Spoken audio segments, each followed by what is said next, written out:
Klimatologi dan Geofisika mengungkap Provinsi Nusa Tenggara Timur berpotensi dilanda angin kencang. Kondisi ini juga berdampak pada meluasnya kebakaran hutan pada beberapa wilayah.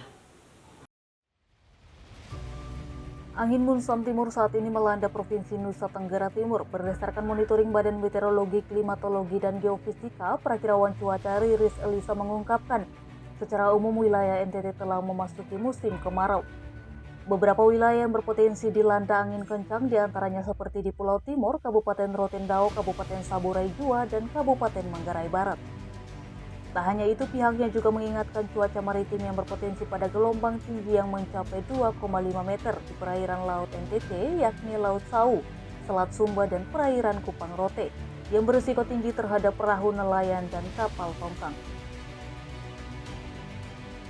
Kondisi cuaca NTT pada umumnya saat ini cerah berawan dan potensi hujan menurun dikarenakan saat ini adanya monsun aktif. Ketika monsun timur aktif, meningkatkan kecepatan angin secara khusus di wilayah Nusa Tenggara Timur.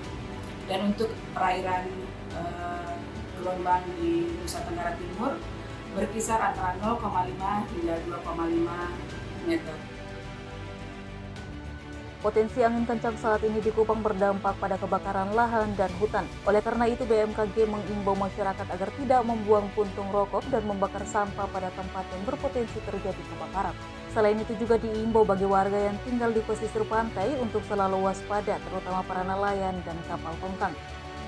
Dari Kupang, Tim Liputan Timur TV melaporkan.